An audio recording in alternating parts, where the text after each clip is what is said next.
Okay, so here we are on page 214. So you can use this video to check your work or to get help if you're stuck on a problem. Obviously, I would recommend trying to do the work yourself first and then checking. You need your table of standard normal distribution values. I have mine. I have a larger version, double-sided, but it's the same thing that I passed out in class today. So to get started, this problem is about wait times of a popular restaurant, normally distributed. Again, when we see normally distributed, then we can apply all of the rules that we've been learning about how to make estimates on data. So the mean wait time is 24.3 minutes.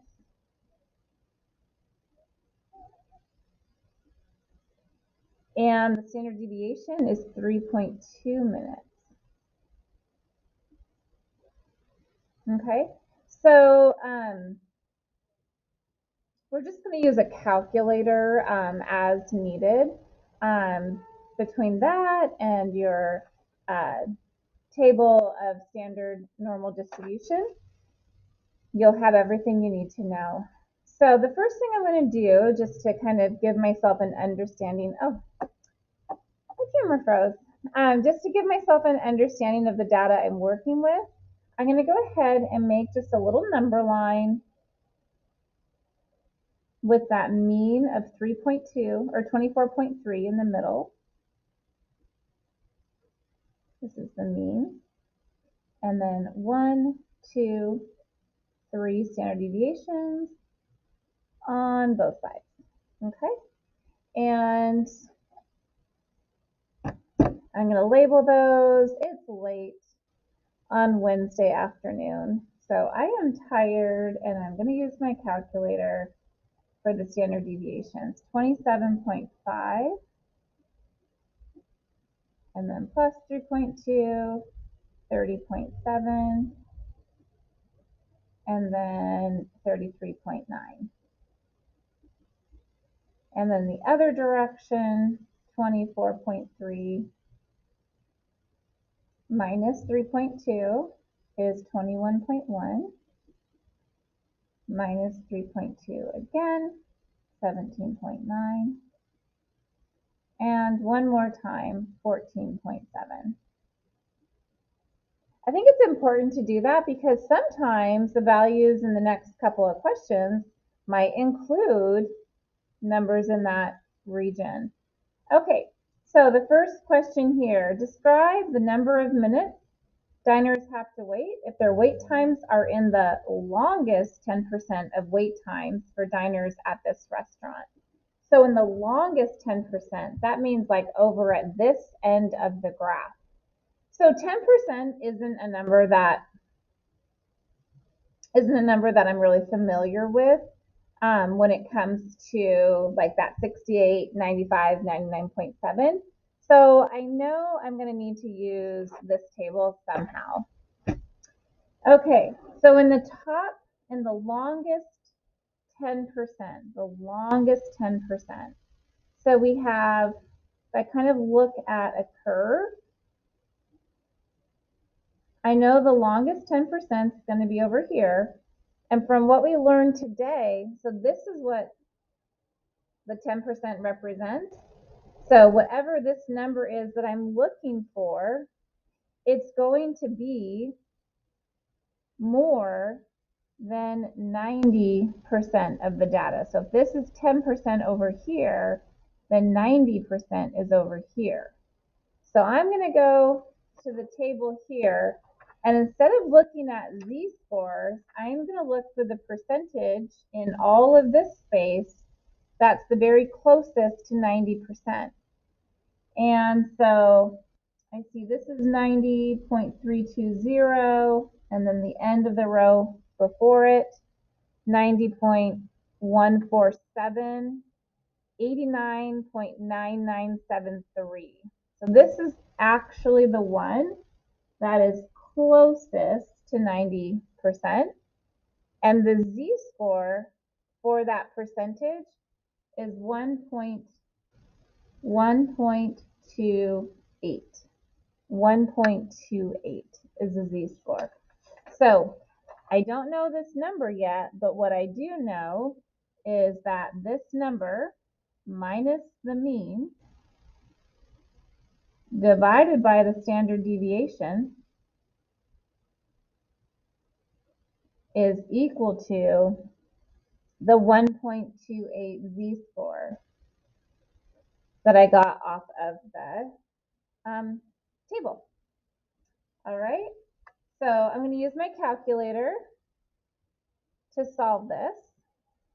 1.28 times 3.2, right? Because the first step would be to multiply by the 3.2. And then the next step would be to add the 24.3 plus 24.3. 28.396.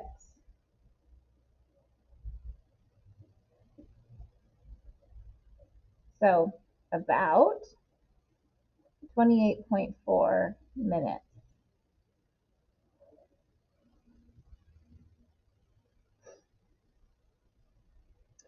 Okay, number 2, describe the number of minutes diners have to wait if their times are in the shortest 15% of wait times for diners at this restaurant. I'm going to do the same thing, only this time I'm looking for the shortest 15%. So it's the other end right here, where this is 15%. Okay, so I'm going to find the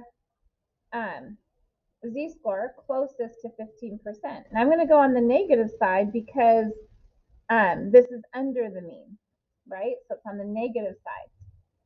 So closest to 15%. Here's 15.866.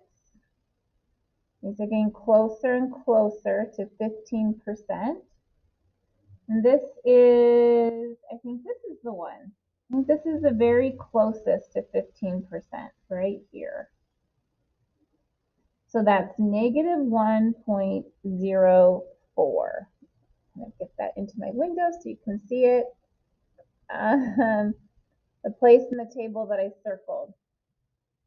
This is closest to 15%, so that's the percentile. The z-score, negative 1.04, because it was negative 1.0 and then 4. Okay, negative 1.04. So same process. The data point, this number I'm looking for, minus the mean, divided by the standard deviation. This is just the formula for z-score, negative 1.04. So now I'm going to solve this, again, using my calculator. So the first step to solve, multiply by the 3.2, and then add the 24.3. So starting with negative 1.04, multiply it by 3.2, I get that, add 24.3, 20.972.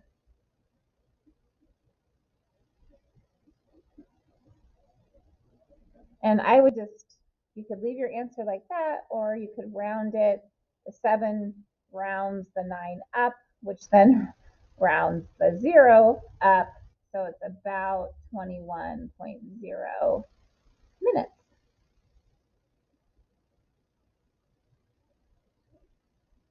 Okay, so this is working backwards.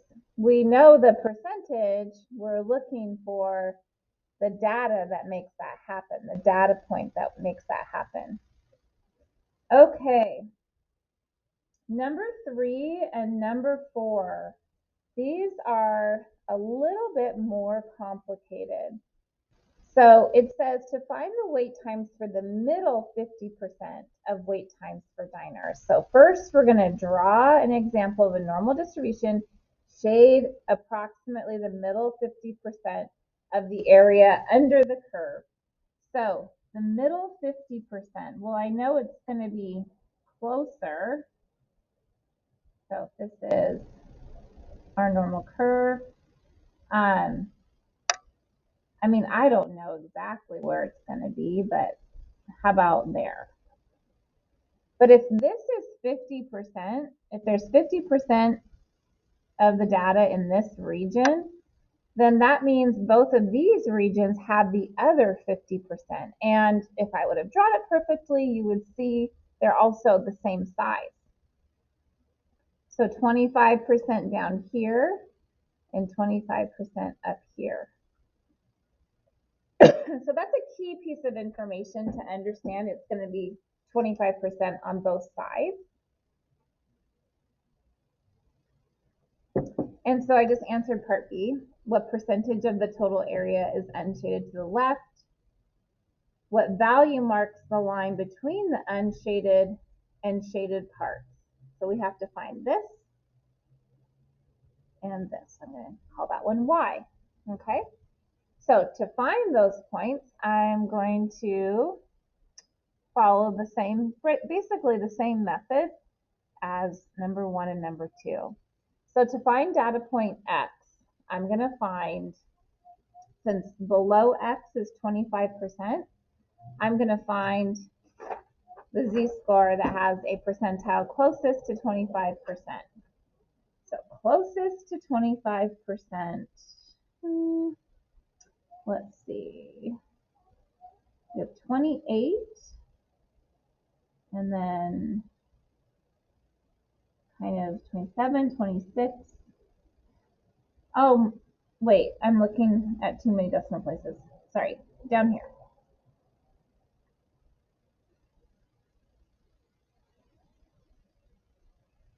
So it looks, I think it's going to be this one, because, wait, not that one.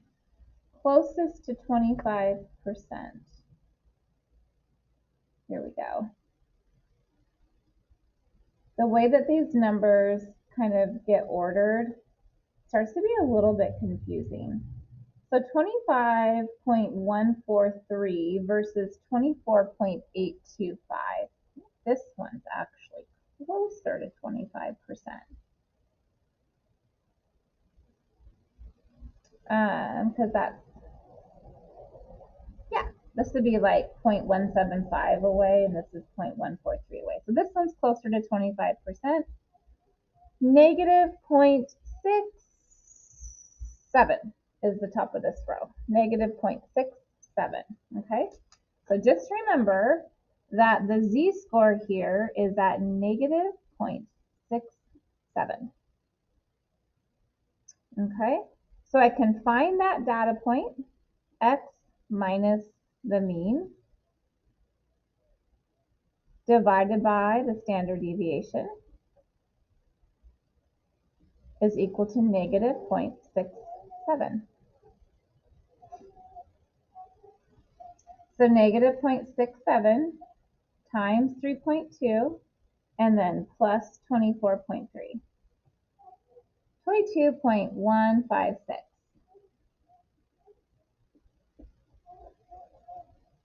Okay. Now, for the z-score at that point, it's got 50% here and 25% here, so it's 75% to the left of it. And so the z-score closest to 75% is,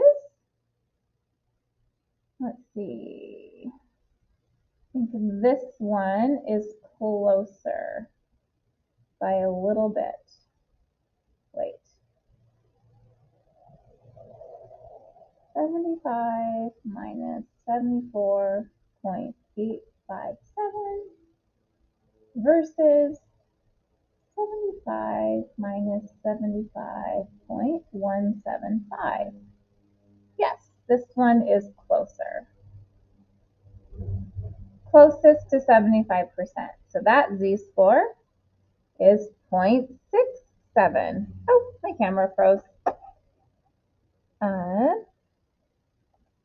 Okay, so this is the one I was looking at, and the z-score is 0.67. So that's the one, that's the percentage in the table closest to 75%. So, oh, that's interesting. Those are like just opposites of each other, right?